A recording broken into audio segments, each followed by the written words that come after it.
오늘 가능하면 4장 전체를 좀 보겠습니다. 방금 말씀드린 대로 내가 누구간데 가서 이스라엘 백성들에게 하나님을 소개하고 또 그들을 구원해낼 수가 있겠습니까? 이제 이 늙은 나이에 이렇게 얘기를 했어요. 그러면서 지난주에 가장 중요했던 또 하나의 그 주제가 있었는데, 나는 여호와로라, 스스로 있는 자다. 영어 성경에는 I am that I am. 번역조차가 사실 어렵죠. 그 말은 이런 뜻이라고 말씀을 드렸어요. 나는 될 자가 될 것이다. 나는 될 자가 될 것이다. 굳이 억지로 번역을 하자면 그 정도로 번역을 할 수가 있어요. 그러니까 이 여호와라는 말은 이름이 아니고 사실은 하나님의 존재에 대한 설명 양식이죠. 하나님은 하실 일은 하시는 분이다, 그 뜻이에요. 쉽게 풀어 설명을 하자면. 그리고 지금 한창 아주 격렬하게 모세와 실랑이를 하고 있는 거예요. 가라, 못 갑니다. 보낼 만한 자를 보내소서. 이러고 실랑이를 하는 거예요. 모세 입장에서는 이런 겁니다. 내가 누군지 중요하지 않다면 꼭 나이어야 할 필요도 없지 않습니까? 여기까지 온 거예요, 지금. 자, 그런데 오늘 1절을 한번 보십시다. 1절.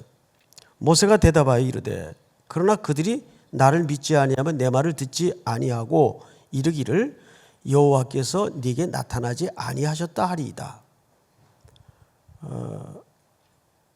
여러분, 바로는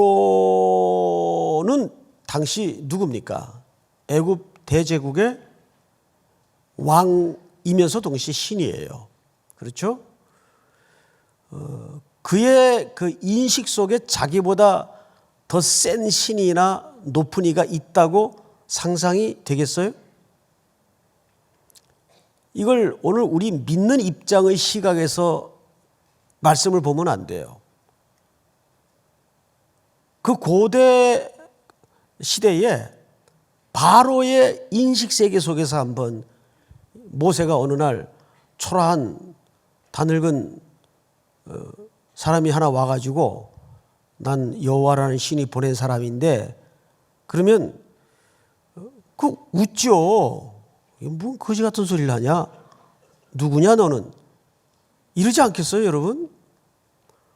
이게 실제 말도 안 되는 얘기라고요, 모세 입장에서는. 근데 왜 하나님은 자신을 이런 형식으로 계시를 꼭 하셔야만 했을까?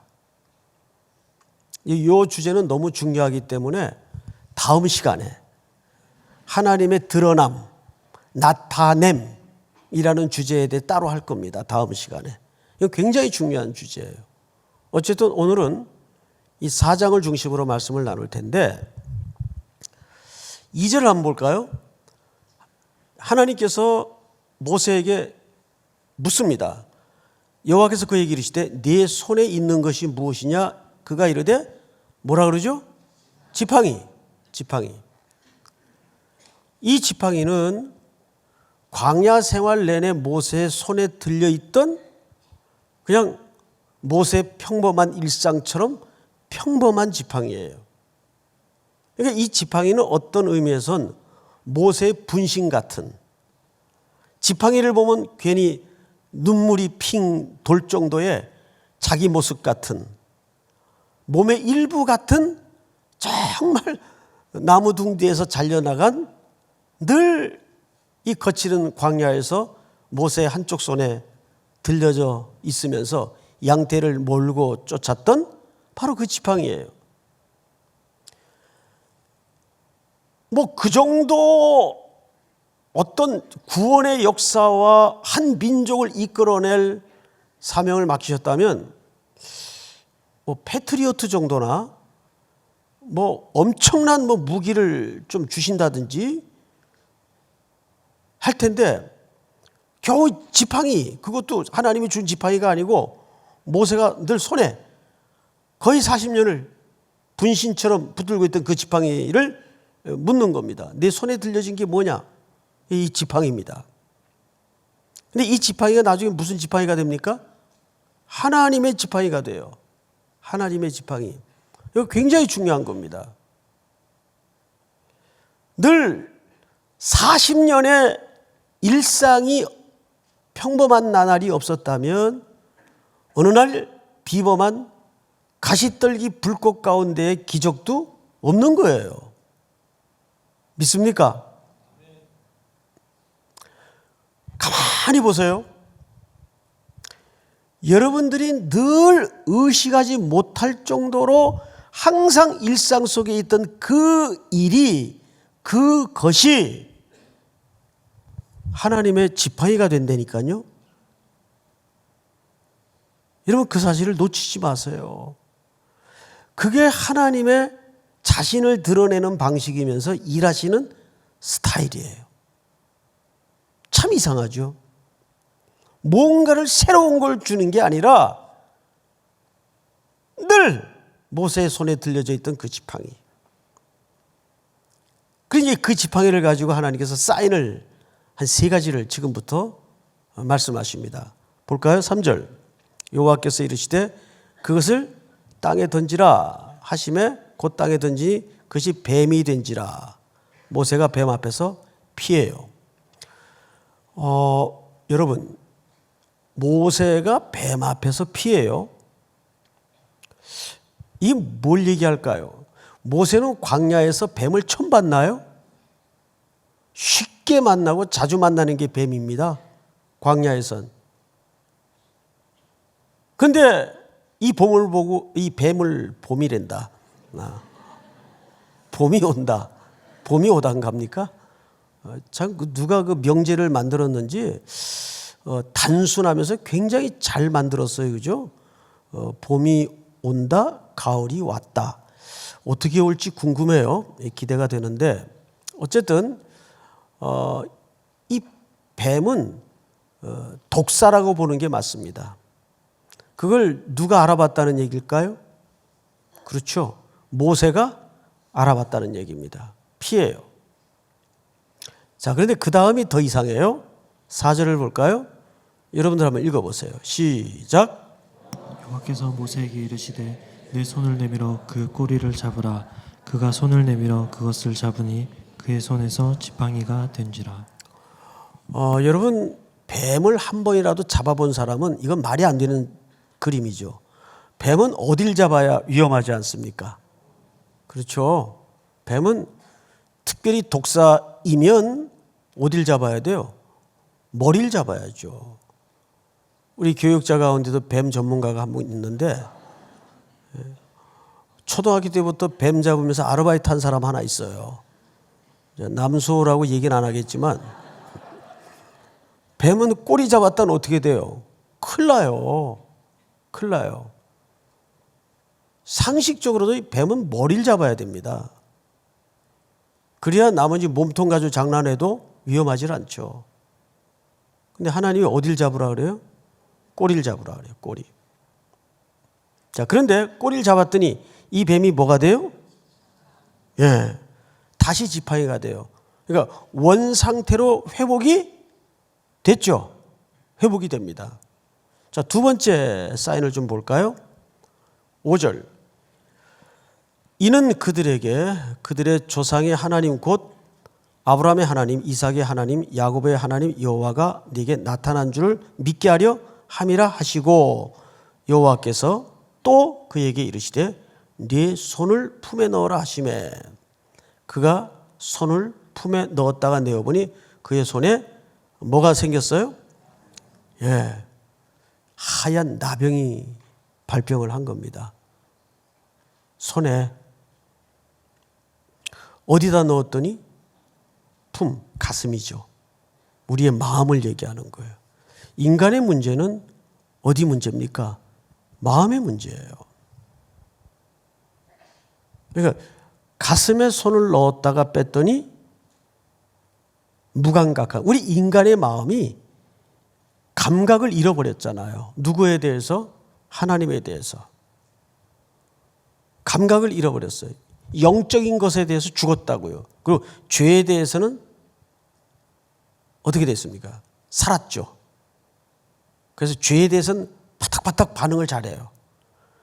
가능한 환경과 동기만 생기면 여지없이 발동이 걸리거나 죄성이 일어나죠. 그걸 예수님께서 우리를 합하여 세례를 받았다 그래요. 같이 죽었다 그 말이에요. 그래서 예수님이 십자가에 죽으실 때 우리를 묶어서 같이 죽은 거예요. 믿습니까? 그래서 우리에게는 이제 뭐에 대해서 죽은 겁니까? 죄에 대해서 죽었어요. 죄에 대해서 죽었으면 죄에 대해서 반응이 일어나야 돼요? 안 일어나야 돼요? 어떻게 해요? 안 일어나야 되죠? 근데 안 일어나요? 일어나죠? 그러면 난 십자가에 죽을 때 난 제외됐었나? 여기서 여러분 하나님의 설명 방식 두 가지를 이해해야 됩니다.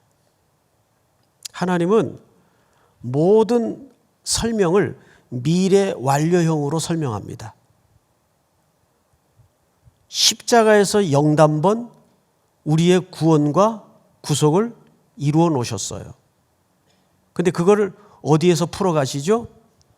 시간과 공간 속에서 풀어가십니다.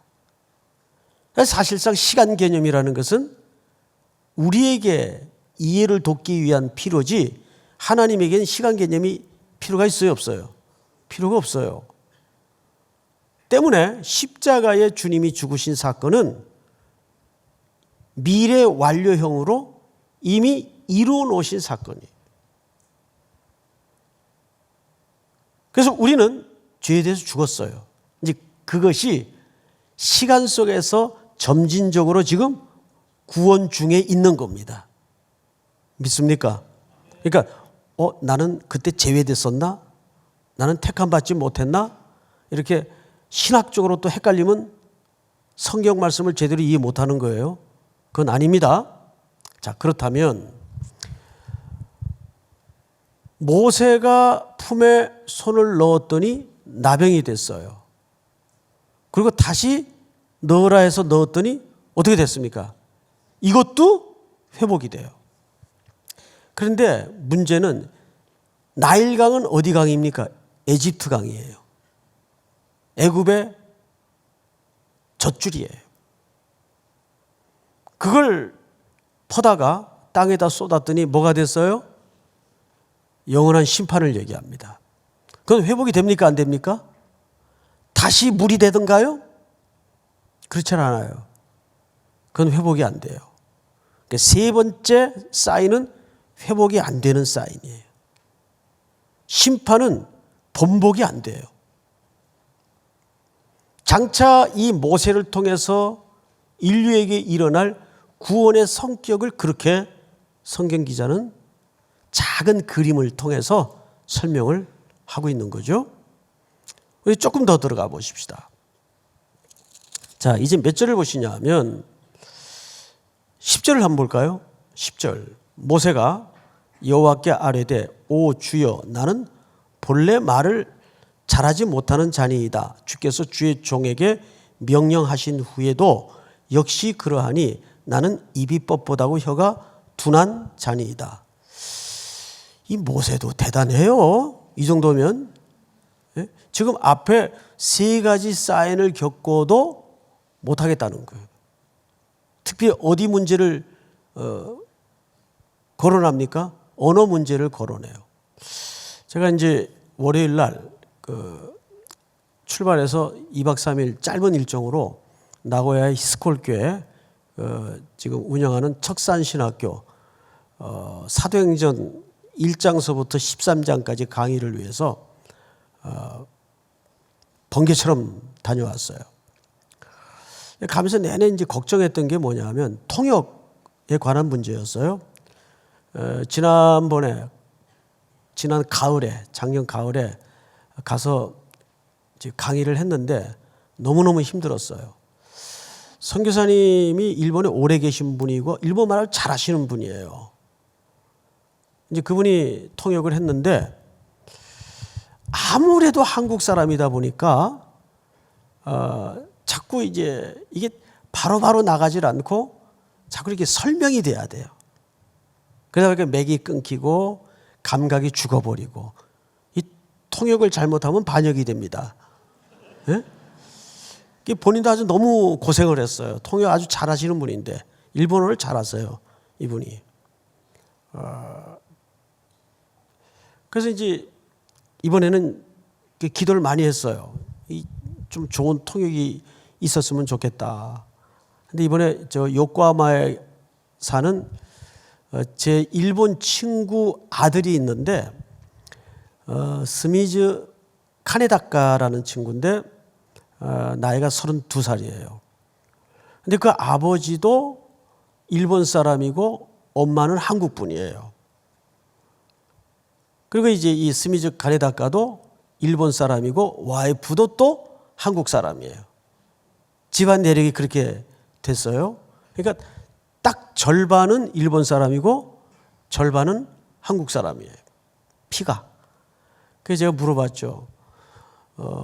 스미즈 목사님은 한국에서 몇 년 살았습니까? 그때 일본 반, 한국 반, 딱 절반씩 살았대요. 그리고 아버지 미국에서 공부하러 갔을 때 4년 미국에서 산 것 외에는 계산을 해보니까 자기도 그런 계산 안 하고 살았는데 제가 물어보니까 계산을 해보니까 딱 절반씩 살았어요. 근데 이제 아무래도 일본 정서가 더 강렬하죠. 근데 한국 억양이나 한국의 그 언어의 어휘나 개념을 정확히 알아요. 한국에서 또 오래 살았으니까.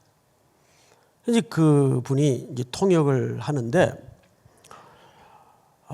일본 청년들이 빵빵 터지는 거예요. 예. 이게 너무 이제 감각이 같으니까 제가 조금 엉성하게 얘기를 해도 이분이 그대로 실감 있게 말을 전하니까 제가 오늘 이 본문을 읽다가 이제 그 친구 생각이 났어요. 모세는 사실 궁궐에서 정통 애굽어를 배운 거예요. 근데 모세도 거기서 40년, 이방 땅에서 40년. 딱 절반씩 생활을 했죠. 지금 80이니까. 그런데 하나님께서 이 모세에게, 버티는 모세에게 4가지 정도를 약속합니다. 뭐뭘 약속하냐 하면, 첫째, 네 형 아론을 내가 준비했다. 여러분, 그러면 아론은 모세 형인데 뭐 모세하고 이렇게 함께 생활한 적도 없어요. 모세보다 먼저 어쨌든 몇 살 위인지는 모르겠지만 태어났으니까. 그런데 문제는 뭐냐 하면 히브리 노예들은 주로 어느 지역에 모여 살았습니까? 고센이라는 지역에 모여 살았어요.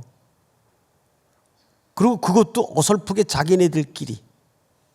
물론 당연히 애굽말을 하긴 했겠죠. 거기에 비해서 모세는 정통 애굽어를 40년 동안 한 사람이에요. 궁궐의 언어라든지 고급진 표현이라든지 이거를 40년 그래도 언어로 몸으로 익힌 사람이에요. 그런데 하나님께서 누구를 준비하셨다고요? 아론을 준비했대요. 이런 말을 하시네요. 자, 성경을 조금 보십시다. 11절. 여호와께서 그에게 이르시되 누가 사람의 입을 지었느냐? 누가 말 못하는 자나 못 듣는 자나 눈 밝은 자나 맹인이 되게 하였느냐? 나 여호와가 아니냐? 12절 다 같이 시작. 가라 네 입과 함께 있어서 할 말을 가르치리라. 예, 내가 네 입과 함께 있어서 할 말을 가르치리라. 첫째는 아론을 준비하시고 두 번째는 내가 네 입에 함께 있어서 할 말을 가르쳐 주겠다. 그 다음에 또 볼까요? 마저 읽어보십시다. 13절. 모세가 이르되 오 주여 보낼 만한 자를 보내소서. 이쯤 되면 하나님께서 열받을 것 같아요. 예? 그 정도 설득했으면 그냥 못 이기는 척하고 이게 가야 정상 아니에요?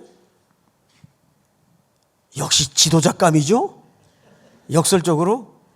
자, 그 다음 절 한번 같이 읽어볼까요? 14절 시작. 여호와께서 모세를 향하여 노하여 이르시되 레위 사람 내 형 아론이 있지 아니하냐 그가 말 잘하는 것을 내가 아노라 그가 너를 만나러 나오나니 그가 너를 볼 때에 그의 마음에 기쁨이 있을 것이라 너는 그에게 말하고 그의 입에 할 말을 주라. 내가 네 입과 그의 입에 함께 있어서 너희들이 행할 일을 가르치리라. 16절 다 같이 시작. 그가 너를 대신하여 백성에게 말할 것이니 그는 내 입을 대신할 것이요 너는 그에게 하나님 같이 되리라. 너는 이 지팡이를 손에 잡고 이곳으로 이적을 행할지니라. 자, 여러분 정리해 보면 이렇게 계속 오 주여 하면서 버티는 모세에게 하나님이 구체적으로 네 가지를 약속하셨어요. 첫째, 아론을 준비해 주시고, 두 번째, 할 말을 주겠다. 가르쳐 주겠다. 그리고 세 번째, 백성들에게 너는 하나님처럼 될 것이다. 백성들이 너를 그렇게 믿을 것이다. 그리고 네 번째, 네가 지금까지 들고 있던 지팡이로 이적을 행할 수 있을 것이다. 이게 네 가지를 약속하셨어요. 자, 지금부터 우리는 이 지팡이가 어떻게 바뀌는가를 한번 보실까요? 아직까지는 지팡이예요. 20절을 한번 보십시다. 20절 다 같이 시작. 모세가 그의 아내와 아들들을 나귀에 태우고 애굽으로 돌아갔는데 모세가 하나님의 지팡이를 손에 잡았더라. 그 몸에 분신 같았던 평범한 낡은 지팡이가 새로운 사명과 소명의 출발지에서 뭘로 지금 바뀌어 있나요? 하나님의 지팡이로 바뀌어 있어요. 자, 여기 또 하나 놀라운 것은 뭐냐면 여러분 나중에 아론이 하나님의 명령을 따라 모세를 만나러 옵니다. 4장 끝에 가보면. 자, 이런 거죠. 하나님은 모세에게만 역사하시는 하나님이 아니에요. 하나님은 아론에게도 역사하셔서 모세가 감당해야 될 하나님의 일을 돕도록 누구에게도 지금 역사하고 계십니까? 아론에게도 역사하고 계세요. 그러니까 하나님이 대안과 대비와 대책을 다 가지고 계신 분이에요. 여러분 그 사실을 믿습니까? 아주 오래전에 그 시골에서 이제 농사를 짓지 않습니까? 그러면 아침에 집에 하인들이 연장 도구를 가지고 논으로 밭으로 들러 이제 나가요. 그러면 그 종들은 뭐만 하면 되는지 아세요? 자기가 먹을 거 다 싸가지고 안 그래요. 주인마님, 저 어느 산 밑에 밭으로 갑니다. 가는 장소만 얘기하면 오전 내내 집에서 아낙네들이 다른 하인들이 그 종들 갖다 줄 점심들을 바리바리 준비를 해요. 따뜻한 밥에 보리밥에 고추장에 막 딴 고추를 넣고 상추를 얹어서 한 소쿠리 머리에 이고 누구는 돌쇠는 어디로 가 있다 그랬지? 다 돌아다니면서 음식을 다 공급해 줍니다. 그러니까 아침에 종들은 뭐만 하고 나가면 돼요? 주인마님 저 어디로 갑니다. 보고만 하고 나가면 돼요. 먹을 거 누가 다 준비합니까? 주인이 다 준비해요. 가서 거기서 또 불 피워가지고 지네들이 준비해서 먹고 하는 게 아니에요.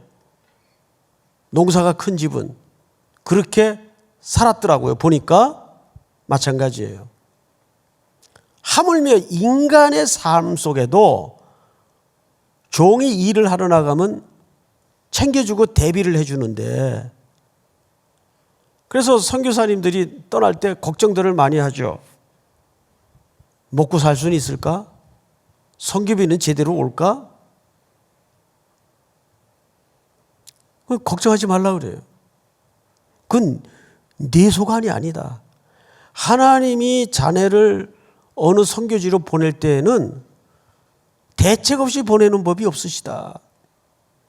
모세를 큰 대제국의 백성들을 구원하기 위하여 보내실 때 하나님이 대비도 없고 대책도 없고 대안도 없이 모세의 등을 미는 게 아니란 말이에요. 또 한켠에 아론을 설득하세요. 네 동생 이제 중요한 일을 해야 되니까 너 그때 무슨 일을 하고 있었는지 모르지만 동생 만나러 가라. 이게 하나님이 설득하신 거라고요. 그리고 모세의 손에는 지금 이제 그냥 지팡이가 아니라 하나님의 지팡이가 들려져 있어요. 근데 그 지팡이는 늘 40년 아니 평생 반평생 모세의 몸에 늘 쫓아다니던 지팡이였어요.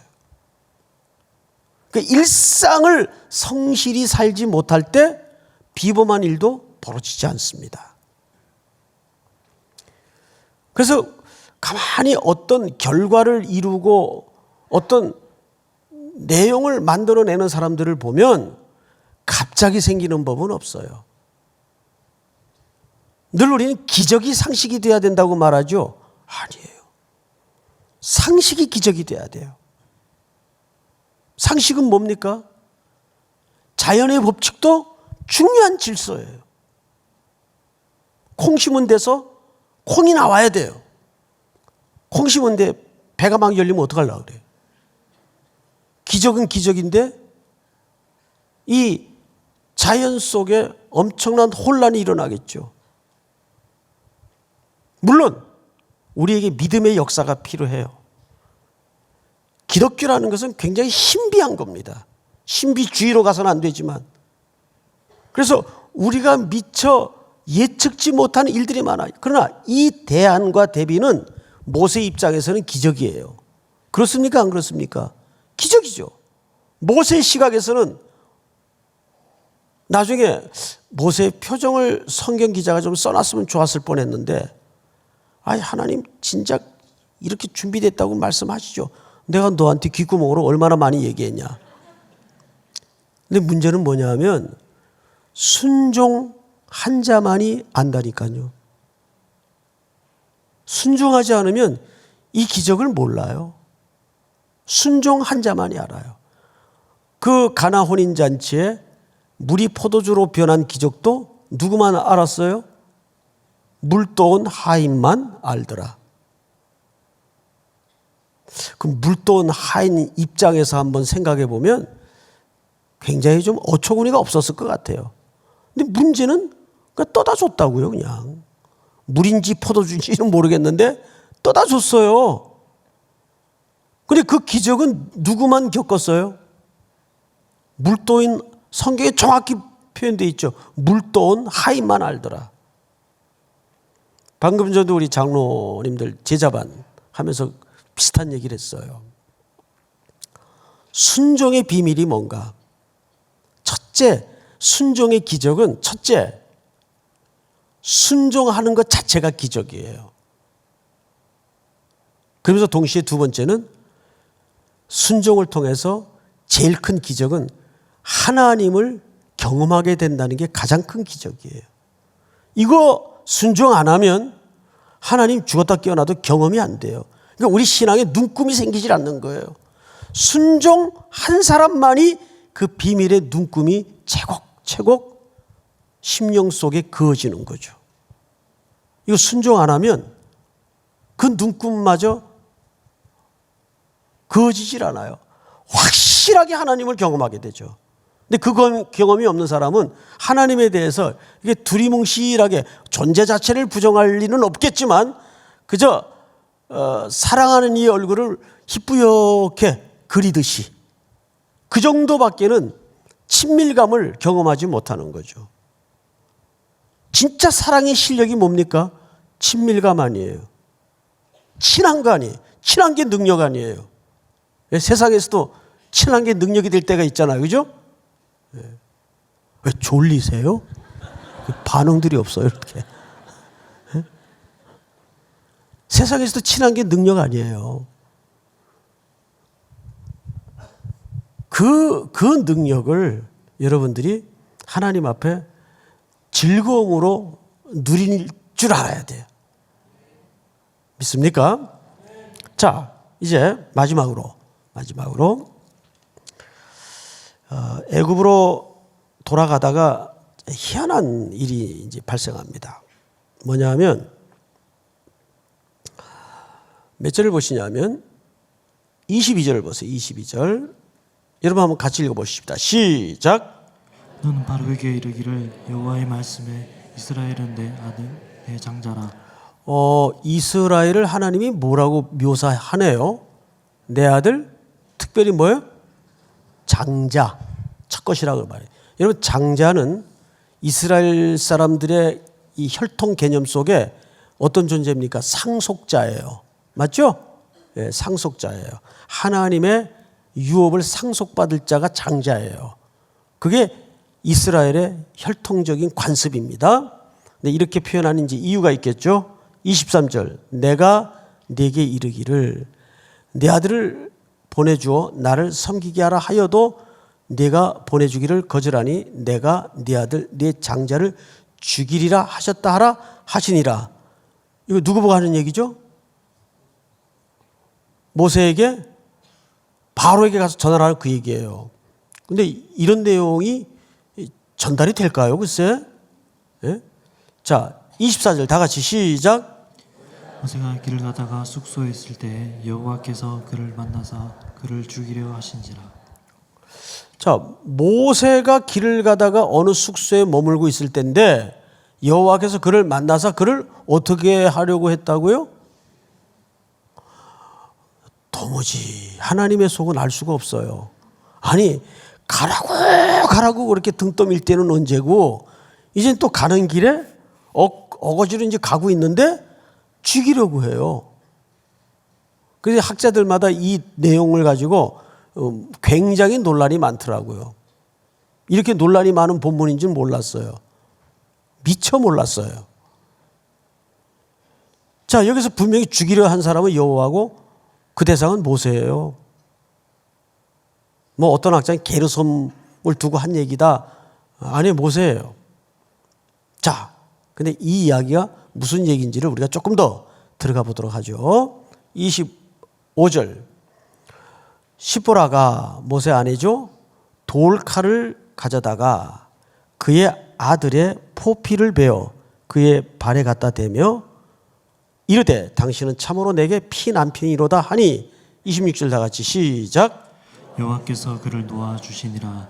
그때 시프라가 피남편이라 함은 할례 때문이었더라. 분명 지금 하나님께서 모세를 죽이려고 했던 것도 할례 때문이었고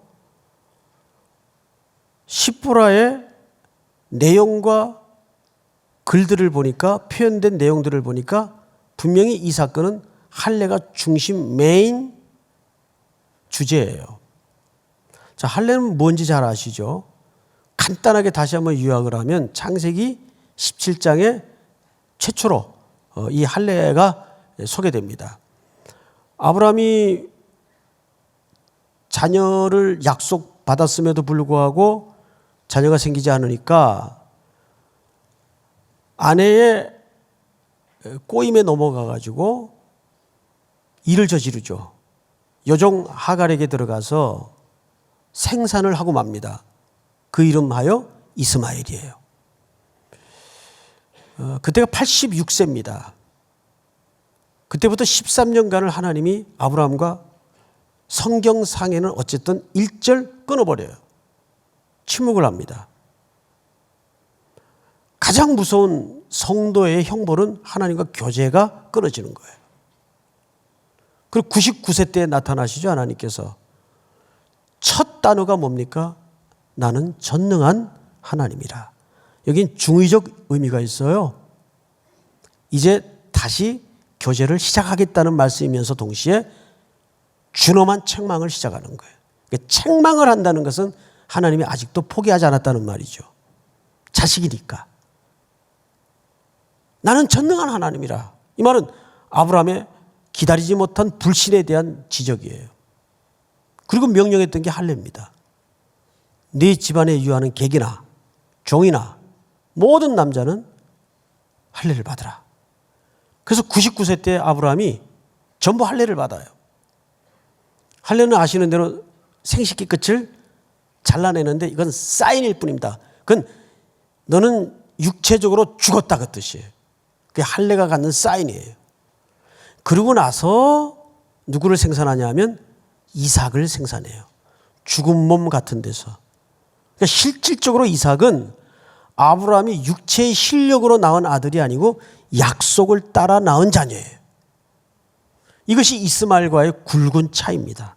이걸 나중에 사도 바울이 갈라디아서에서 땅의 약속과 하늘의 약속으로 구분짓죠.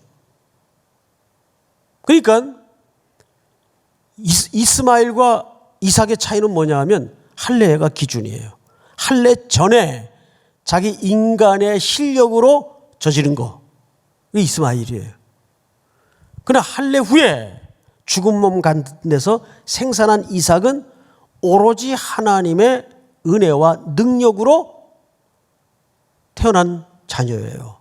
이것은 우리 모든 그리스도인들, 하나님의 백성들에게 굵은 삶의 기초고 기준이어야 합니다. 그런데 무슨 이유에서인지는 모르겠는데, 세월에 잊혀졌는지 어떤 사연인지 모르겠는데, 이 모세의 아들이 할례를 안 받은 거예요.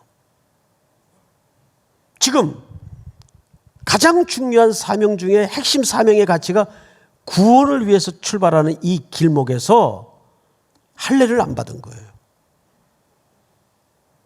그걸 지금에서야 하나님의 사자에게 지적을 받고 그 아내인 십보라가 할례를 아들에게 행함으로써 그걸 성경에 잘 보세요. 이렇게 돼 있어요. 이 중요한 단어 하나가 우리가 있는데 뭐냐면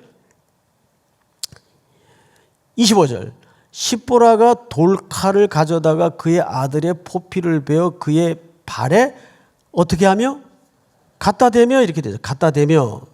자, 여러분 이 갖다 댄다는 말은 성경에 유일하게 또 한 번 나오는 장면이 있는데 어디 나오냐 하면 출애굽기 12장에 가면 드디어 바로가 백성들을 놓아주게 돼 있어요.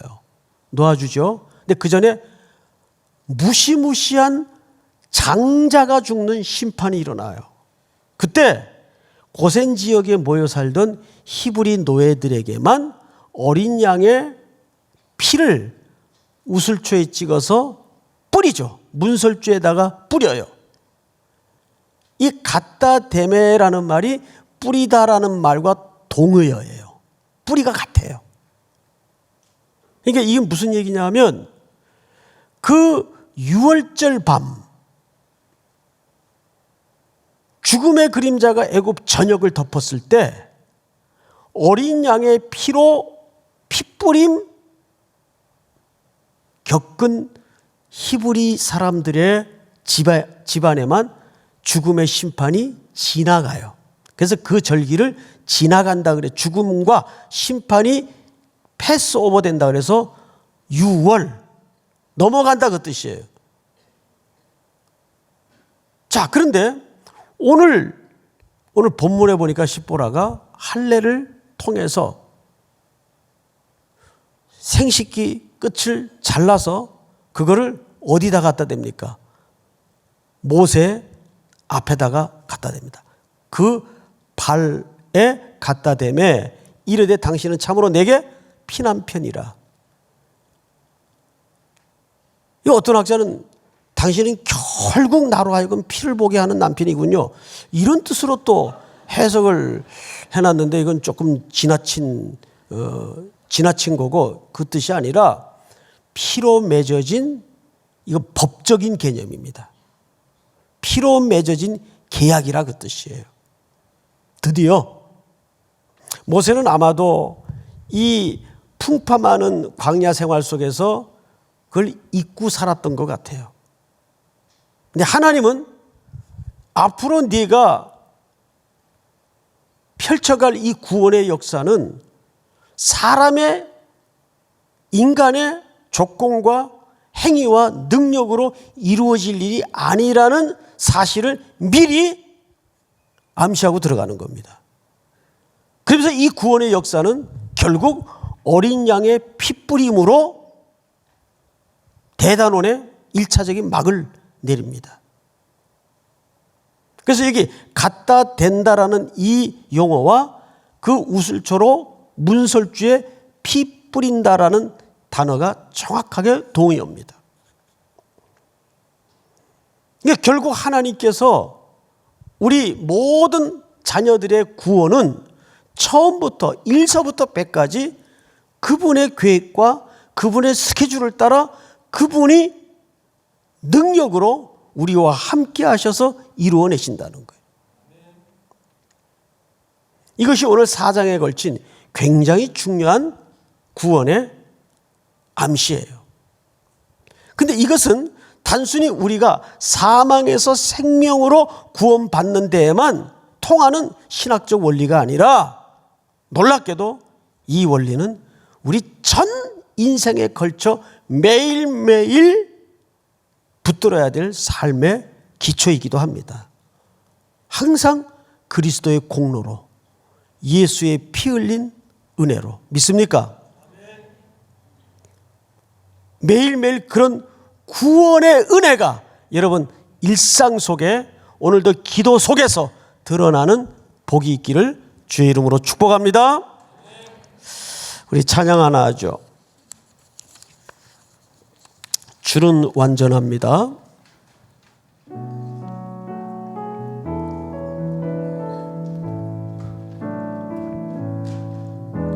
주여 우리 연약합니다.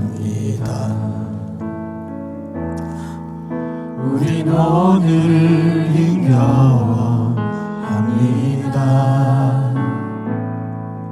주 뜻 이루며 살기에 부족합니다.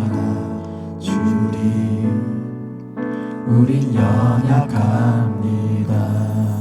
주여 우린 넘어집니다. 주여 우린 넘어집니다. 오늘 하루 또 실수합니다. 오늘 하루 또 실수합니다. 주의 긍휼을 구하는 주의 죄인입니다. 긍휼을 구하는 죄인입니다. 우린 주만 바라봅니다.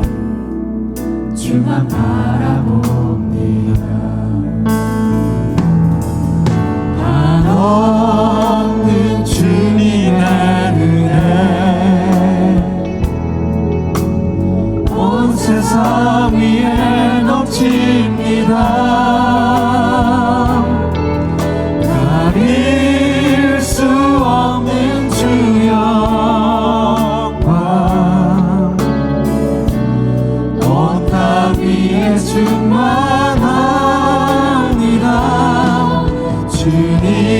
주님만이 길이 오니 우린 그 길 따라갑니다.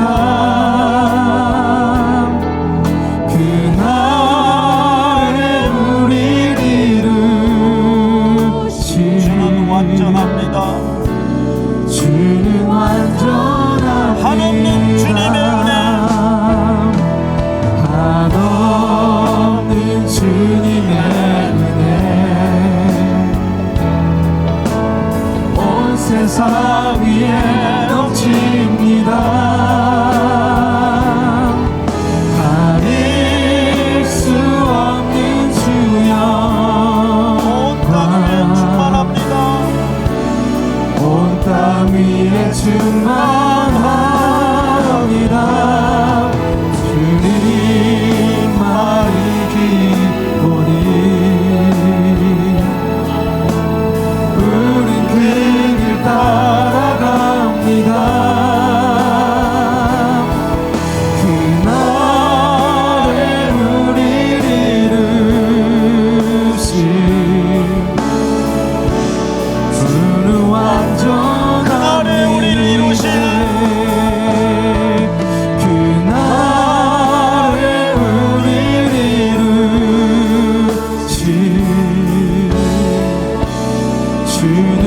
전합니다. 우리 한번 조용히 눈을 감으십시다.